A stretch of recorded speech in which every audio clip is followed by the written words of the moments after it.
I am Matt Wilhelmy, and I'm the owner of Strategic Voyages Business Consultants. I'm also the author of Taboo Business Questions, What's Haunting Every Entrepreneur's Growth. And today I'm joined by Sharie Flores. Sharie provides HR leadership and talent services to SMBs. She focuses on the professional services world and tech industries. Really her kind of employee size, ideal employee size for companies is anywhere from 8 to 75 employees. And Sharie, thanks so much for joining me. Hey, Matt, thank you so much for having me. It's a joy to be here. You know, we were kind of talking a little bit before we got on the call here about this financial services company in New York we're going to get into as a case study. But before we do that, I do want to take a moment and just kind of highlight some of your experience and expertise in education, because I think it's really important for our viewers and our listeners to understand and kind of get to know Sharie a little bit. So Sharie, you've got an MBA from the University of Houston, Clear Lake, and you've got this background in HR services with professional services and tech companies. Can you tell me a little bit about maybe how the MBA either helped you identify and lead in those industries, or perhaps how it related to those industries? Yeah, definitely. So like a lot of HR professionals, really before there was like an HR specialty or HR degrees, a lot of HR professionals would major in psychology, find out they wanted to be in HR, and then actually go back from MBA. So that's actually kind of what happened to me. The MBA ultimately really pulled together how money comes together from these different departments. So when you're making a decision or looking at a decision, you're looking at how sales contributes to getting the money in, how marketing helps you find an employee value proposition, how the back end pays all the bills and all of that work. So MBA really pulls in all of the different departments together, and you gain exposure to the different decisions that a company has to make. Yeah, there's so many different decisions that business owners need to make every day. Sometimes it's a bit overwhelming, but I think it's refreshing that you've got this, business background that can help you lead in those HR conversations, because some HR professionals that don't have that business acumen and that financial wherewithal sometimes come across a little disconnected. And I would bet that when you're working with clients, they really appreciate kind of your straightforward, ROI, maybe mentality of how are we going to impact, the business, and how are we going to make a financial gain. That's got to be a breath of fresh air. Yeah, thank you for saying that. I believe that's true. So my background is in finance and accounting. My first job out of college was political fundraising for state and local politicians. And I also did the finance compliance. And just through working in various corporate positions over the last 10 to 15 years, really discovered that there's a breaking point between companies who grow and companies that don't. And it's finding the right people to be in their organization who succeed and can be nurtured while being aligned with the company's business goals.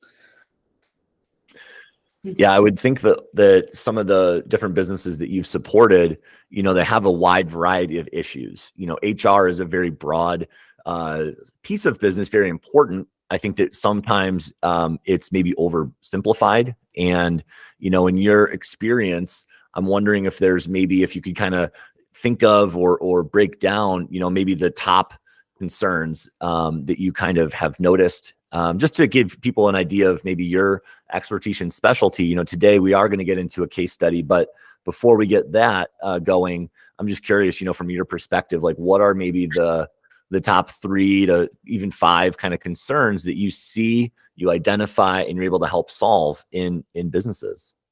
Oh, great. Yeah. How much time do you have? Because I could talk about this for a long time. So the most common thing I see, especially in the companies I work with, because I work with SMBs, is the right hires.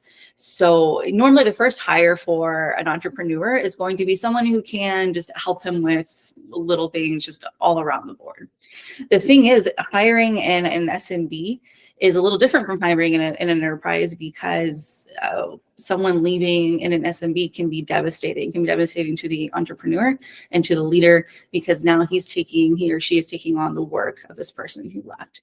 So I'm of the opinion that if you have a W-2 employee, workforce planning becomes important. So really helping people understand when you hire somebody, we need to hire with our gut, a little bit of gut, because we do want to have a good connection with this person, but also do some planning beforehand, making sure that we know what we're expecting from this person so that we can tell that person. And that's how they have the biggest chance of succeeding and helping you grow your business. And that's ultimately what you want. So you mentioned that was, finding the right hire, right? That was kind of the way you put it. So what would be maybe an issue that a business owner would see that says like, they need to hire somebody, but maybe they don't know who to hire or how to hire them. And then, hopefully they find you, but what is that issue that kind of leads up to that? So from real world experience, they normally tried to hire somebody and it didn't work out. So there comes a little bit of need from the pain that they experienced. Making your first hire is a really big deal because you're going to find some type of relationship with that person. And unfortunately, what I see a lot in these first hires is people feeling maybe a little betrayed, like trust was broken. Maybe they feel like they wasted money. So really try to take that from experience and then helping business owners make that right. So we look at a hire beforehand. What do we need from this person? What's the entrepreneur's culture? Are they very on-time people? Well, we need to find a punctual person for you and things like that. We really go through a personality. I would argue at the small business space, so we're 8 employees to 50 employees. It's really more personality based. So when you make hires at a company of that size, you're looking for people who love wearing multiple hats and taking on a wide range of responsibilities, even if they're not an expert in those individual ones. And once you get to 50 or more, you really do need to specialize. The people who got you to 50 are probably not going to be people who get you to 250. I like what you just said, because I think that some entrepreneurs, they make their first hire and they assume that person is going to work there forever and be the best employee they've ever had. And they've built up all these expectations for that person that are just totally unrealistic, because at the end of the day, that person is an employee. They're not a business owner with you. They're not your best friend. At least I would probably recommend not hiring your best friend as your first employee. I'm with you. People hire their wives or their spouse, and I'm like, well, I really hope this works out for you on both sides. Yeah, that puts a lot of stress on the business, on the marriage. Yeah. But for many companies that works just fine, and I love seeing them work together. Hiring is such an important issue. It's actually one of the issues that we're going to be diving in today. So that's a good segue into the case study that you and I were kind of talking about and chit-chatting about leading up to this call, because I was working with this financial services company in New York. And to be a little bit more specific, they do business lending. And so, a lot of growth potential there. It's very financially focused, and the owners had access to a tremendous amount of capital. But Sharie, the reason I wanted to chat with you about this company is because they hit a wall and had some issues that I'm sure you're going to be able to address. And so one of the issues is their issue of kind of hiring the right people and doing it efficiently. And so to give our viewers and our listeners a little bit more context here, I was brought in as a strategic consultant to kind of help them go from where they were at about 10 employees, specifically had 12, and kind of help them bridge that gap to get to over 100 employees, because they saw kind of their growth potential, really kind of being in line with how many employees can we bring in, how quickly can we evaluate these deals, and how quickly can we service them and continue to grow our revenue. And so one of the things that I was able to help this company with was implementing an LMS system that's a learning management software to kind of streamline some of their operations.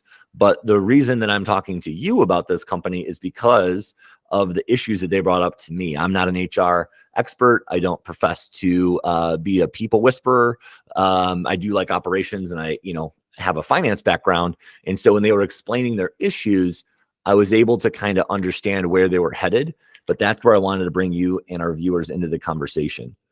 They had 12 employees. They kept hitting a wall. They would hire a couple would leave. They'd hire a few more. And then they ended up being kind of stagnant at that 12 number. And what they really kind of noticed was that they were spending a lot of energy they were spending a lot of time and even more money in interviewing, training, and then ultimately having these people quit very, very soon. And so I'm assuming that you've dealt with this issue in your kind of experience, and I'm hoping that you can kind of, in this first episode, help our viewers and our listeners understand how you, with your background and your expertise, would kind of approach this problem. We're not going to get into the solutions just yet, but I really want to kind of understand, what questions would you ask? What things would you want to know? There's no answer. There's no questions that are off the table. I'll try my best to answer them as best as I can. I worked with this company for over 3 years. And so I've got a little bit of insider knowledge, but I'm just curious, Sharie, where would you even start with kind of trying to figure out, how to get to the bottom of this? Sure. Well, so you mentioned that you brought an alerting management system, which is incredible. That's a lot further than many companies get because they don't make the time to do it. So just want to applaud you and seeking that as a solution. Sharie, just really quick, I want to interject. It was not the first thing that we did. I worked with them for a number of years, and so there did need to be a little bit of a runway to that. But I'm curious, if you were meeting this business owner and they said, "Hey, we've got this problem," where would your mind kind of go? What questions would you want to know? Sure thing. So we're at a position where they've lost a couple of folks. They put a lot of money and time into training. A lot of emotion goes into that as well, and they're losing some folks and maybe stagnating. Is that correct? Yeah, All right. absolutely. Wonderful. So anytime I approach an HR problem, I'm thinking about the money first, and I want to understand, how we approach this problem from a people perspective, a technology perspective, and a process perspective. Because anytime we hire people, we're bringing in people to do a job. We need to make sure they're supported. We need to make sure they're supported by a pretty solid process, even if it's not perfect, something solid enough, and the technology.